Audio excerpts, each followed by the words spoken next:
بيان إلى الرأي العام.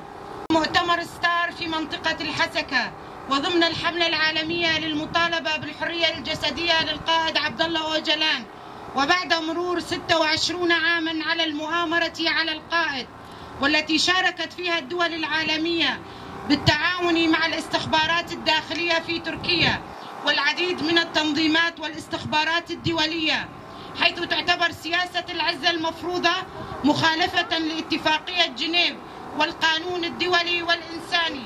ولقد أثبت القائد عبر منظومته الفكرية والسياسية أنه يمتلك رؤية فلسفية وإنسانية فريدة تقوم على الحرية والديمقراطية والمساواة، وبما يحمله من تجربة ونضال ومثابرة، قادر على تحويل مسار الأزمات من منظور العنف إلى مسار الحقوق والسياسة الأخلاقية والتفاوض، بما يضمن تحقيق سلام مستدام للشعوب.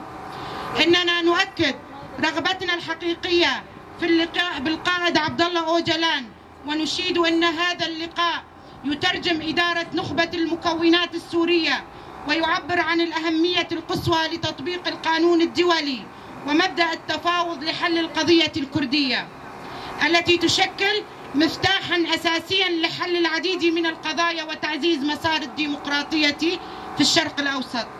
وبناء عليه نوجه نداء إلى الرأي العام العالمي وإلى كافة الهيئات الدولية والحقوقية بالعمل الجاد والعاجل من أجل تحقيق الحرية الجسدية وحق الأمل للفيلسوف عبد الله أوجلان، بما ينسجم مع قيم العدالة والكرامة والإنسانية والسلام.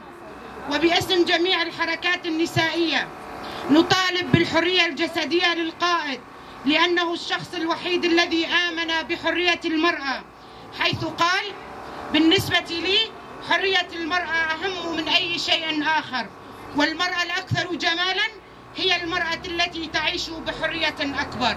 مؤتمر ستار 11/10/2025. لا حياة بدون القائد.